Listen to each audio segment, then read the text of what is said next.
Hey, what's going on, guys? So, my name is Jordan, and I just became part owner of a smoke shop, liquor store, and cigar lounge. So, I guess I really wouldn't say a cigar lounge, but we have a humidor. I am in Mesa, Arizona. I'm in East Mesa specifically, and I am on the intersection of Lindsay and Broadway. So if you guys want to come check me out, the name of the store is Lit Smoke Shop. We are currently operating with a sign out front, though, that says cigarette and cigars. Um, the previous owners, I mean, it's kind of a mess. Seems pretty convoluted. The store has been here since 1996. It's gone through a handful of different owners, and it just never really had somebody who could put their soul into it, over the last, it looks like 5 or 6 years at least. I could see a lot of remnants of the past that kind of look like, maybe they were doing good business at one point, but it looks like those days are long past. My dad is good friends with a guy who knows the majority owner of this location. And just to give a little bit of background about myself, I have worked for one of the largest smoke shops in the country. And I worked for that company for about 7 or 8 years. I started off as a team member in one of the shops and worked myself up to being a district manager. So I was a district manager for that vape store for about 6 years. And yeah, now I get a chance to kind of do it myself. So I was brought on as a consultant, it sounded like in the beginning, but then, I was given this opportunity to man the helm a little bit and be an owner and operator. So here we are. I figured, it'd be a good chance for me to maybe start a YouTube channel or a TikTok or whatever everybody's watching nowadays. So yeah, that's kind of where I'm at. So I guess follow me along and we'll do this adventure together. I'm never dealt with, tobacco products or alcohol sales or cigars, but, the vape side of things, as well as some of the smoke shop items, I've got plenty of experience with that. So hopefully we can give it our best shot and, get the shop back in the green and make everybody some money. So I got to follow me along for the adventure. And I guess let me kind of give you a tour. I'll start off by giving you guys a tour of the shop as it is right now. I've been in here for a little bit over a week now, kind of doing some preliminary cleaning, as well as some reorganizing, did some full count, some inventory stuff, as well as building out the back end inventory for when we go live with our new inventory. So let me kind of catch you guys up on where I'm at. All right, so here we are at the front of the shop, and one of the first orders of business that we had is this back wall here was filled with, there was 2 humidors and another shelving unit that the previous owner had there because they had all of their blunt wraps in there. And once I had taken all of the stock of all of the blunt wraps, I realized that all of that could fit on this one shelf here. So we consolidated all of that product. The humidors themselves weren't even working. So I relocated those humidors from this back wall here, and I got that located over here now on this peg wall. Right here is all peg wall. So we can maybe repurpose this space right here, as well as this glass case that's right here. But I personally don't really want this humidor here anymore. I know that the humidor is actually not even functioning right now. And these don't have good seals on them at all. None of the doors have seals or anything. So it really wasn't even functioning as a humidor. So we'll probably get rid of that at some point here in the near future. What else did I do? All of the display cases, every single one of these display cases was absolutely disgusting. I've done a lot of acquisitions in my past working for that other vape store, and I don't think I've ever had an acquisition that looked nearly as dirty as this did. But yeah, we took apart all of the display cases. I took all of the shelving out of them. I completely pulled all of the inventory out and wiped them all down. I mean, from top to bottom, I had probably wiped them down at least 3 or 4 times. They were so dusty. And then just to give you an example, you can kind of see some of this yellow lighting that's inside the case there. I also had that same lighting inside all of these other cases, but we decided to take those off for now, just because they look rather tacky. And I would like to get some real light bars to actually put up in here, something that I can probably, articulate a little bit better to actually face the product, and, hide the actual LEDs themselves. We don't want to go for a tacky look here. We definitely want to have a higher end look inside the shop. We want it to feel inviting for people, not dirty. So it's just one of those small things that I like to pay attention to. As well as, so the next thing after I cleaned all of the cases and did my full count is I was able to then start prioritizing a reorganization of things. So I went through each one of the cases and I pulled out the product that I thought would still be worth something to us, So the benefit is that we don't have to buy a single item of glass product for the smoke shop. The previous owners had gone pretty heavy on the glass product that was in here, so we can just use that product and not have to even really deal with buying new stuff. Some of the product is definitely dated. These cases here, I have some electronic rigs, and I know that those rigs in particular aren't even popular. So it's just a matter of, is somebody willing to buy it? And the thing that's really interesting, I think, about the vape industry or the smoke shop industry is that the industry changes so fast that it's almost like it has intrinsic value, some of the items, right? Like vaporizers, for example. I think back in the day when vaping first became a big thing, it moved to these big full-size mods, and those full-size mods are nowhere to be seen anymore, The intrinsic value for those is basically nothing at this point, because something is only worth as much as somebody is willing to pay for it. And if something is not popular, or if it just doesn't have a use case scenario in today's day and age, it's worth nothing. So we separated out a lot of that product. We do have some really cool hand-blown pieces from some local artists here in Phoenix and Mesa. So I was able to use this front display case that we had here and kind of highlight some of the items that we have there. What else? So yes, after the reorganization and doing a lot of the first wave, second wave, third wave of cleaning, we needed to focus on our humidor. So this is our humidor.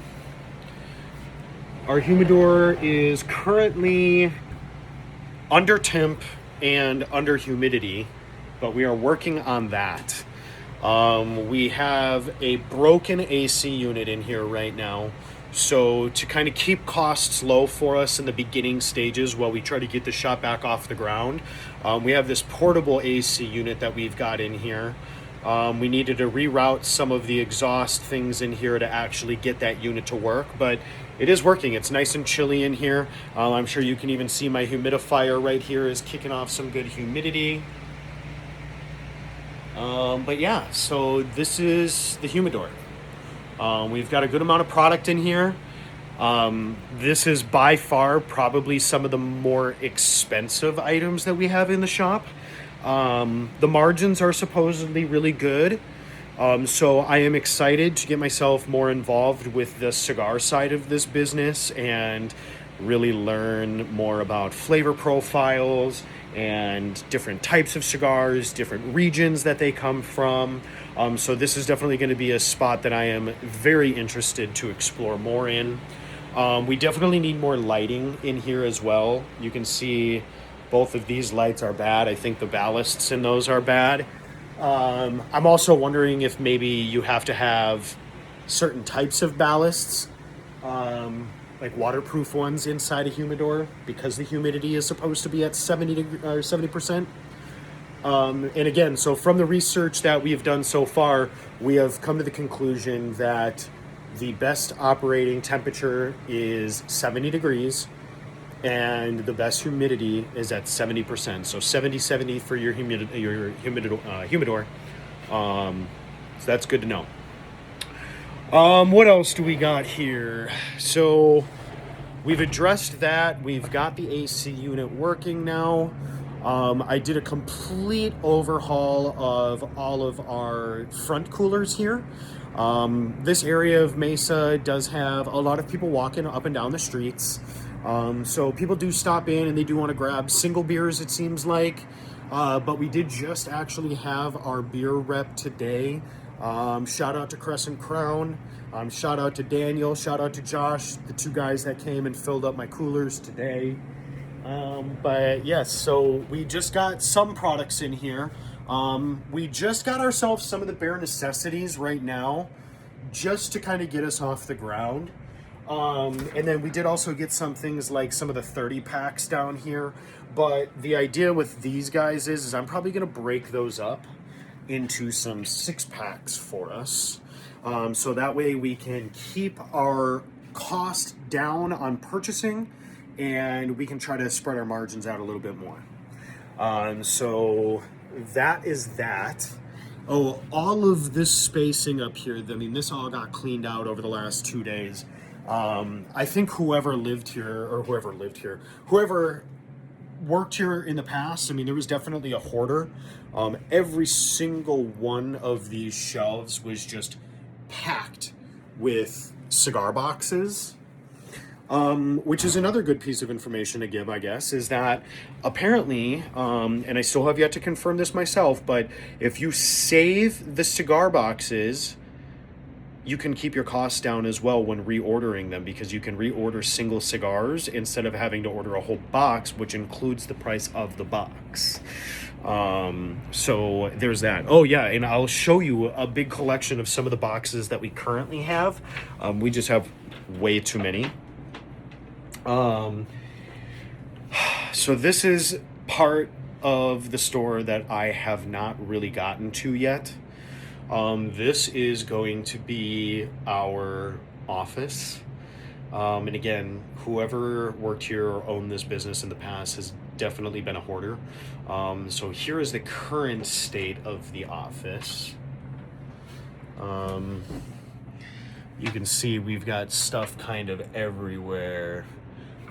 Even as I get deeper inside here, I mean, there is just stuff everywhere in here. And this is after I already kind of did the first little wave of cleaning in here. But then, you know, I open up these drawers and the drawers are just filled with junk. More cigar boxes, more cigar boxes, more cigar boxes. What's in here? Oh, that one's empty already. I emptied that one.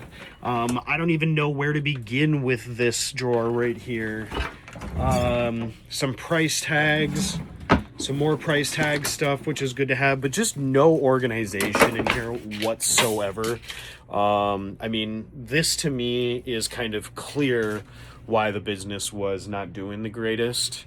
It was really hard to see anything in here, let alone keep track of your business, you know? So then the last thing, and I just got this done yesterday, and I'm pretty proud of this, and it still maybe doesn't look the greatest just because this is kind of polishing a turd, so to speak. But the last thing is I had to clean out the bathroom.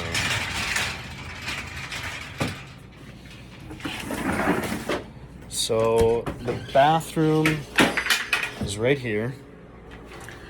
The bathroom was absolutely disgusting before. There was just, I mean, this whole corner here where the mop bucket is had a shelf that kind of looks like this one that had all of this cleaning supplies on it, but it was right down in front of the toilet. So when you would be sitting here in front of the toilet, you would just be sitting looking at the shelf like right in front of you with all this cleaning supplies. And obviously that wasn't comfortable. So I cleaned that. I cleaned off a bunch of the ceiling yesterday, a bunch of the side paneling here. I mean, this wall right here was covered with so much splash, if you know what I mean. Just disgusting.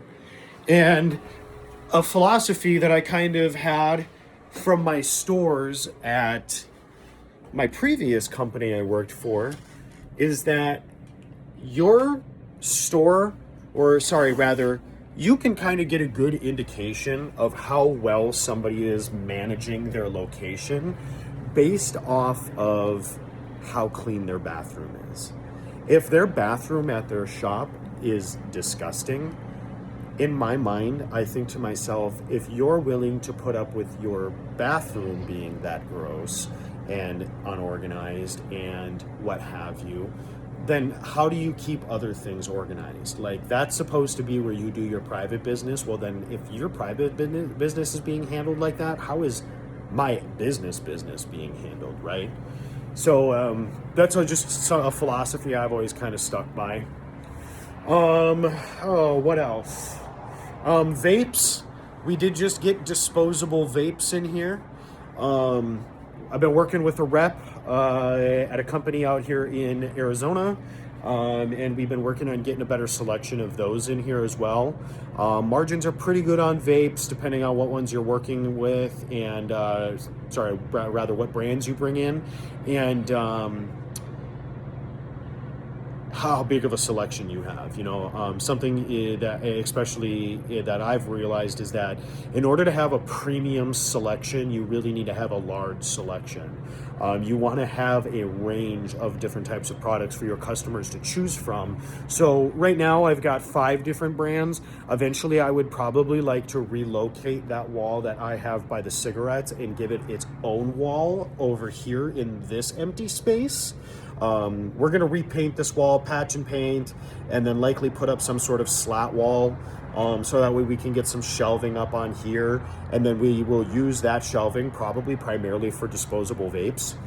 But my goal is probably to have at least 10 to 15 different brands in here. So I'm definitely going to have to work with some other distributors and get all that accounting stuff set up so that we can get to that point. What else do we got?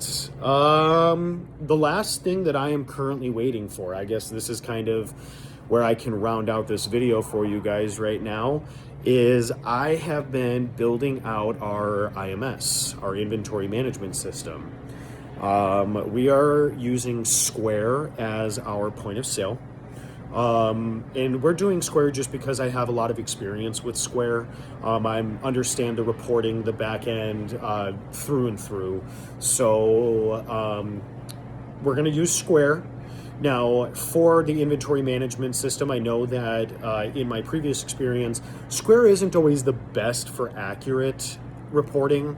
Sometimes it misses things. Sometimes things don't just go where they need to be.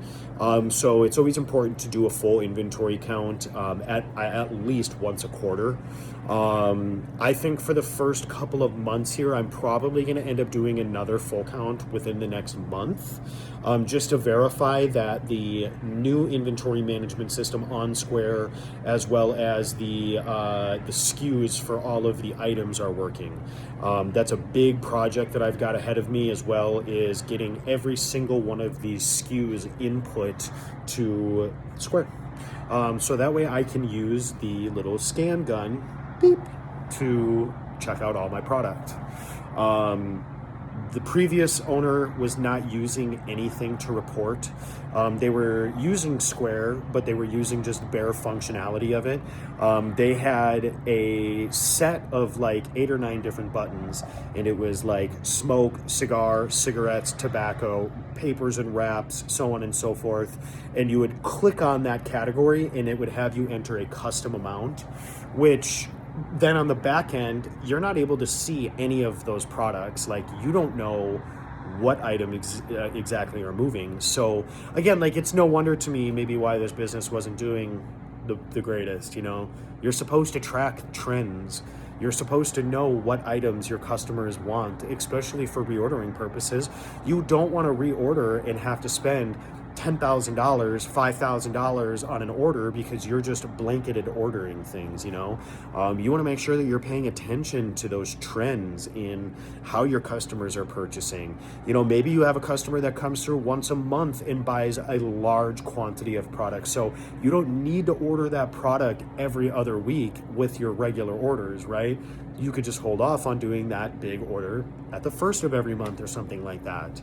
So yeah, just a lot of little things like that, which I understand common sense isn't all that common nowadays, but it just seems like common sense things they must not really grasped here previously. So again, the name of the shop is going to be Lit Smoke Shop. We are located on Lindsay and Broadway in East Mesa. Follow me along for this journey, guys. Maybe I'll try to see if I can get some Meta glasses or something, so I can just chill here and you guys can, ride this wave out with me and experience this experience, see what it's like to connect with the community out here and, meet some people, make some friends, make some people's days. That's what I'm here for. This is a customer service tailored experience for these people, especially as it relates to the cigars and with some of the craft beers. It's on me to be able to ask questions and make sure that I'm asking the right questions to get these customers to what product it is that they're ultimately looking for. Again, so join me for this journey, guys. I'm excited. I know my dad's excited. The other investors have been really excited with all the information that we've kind of gathered so far. But yeah. Again, my name is Jordan. I'm signing out. I'll see you soon.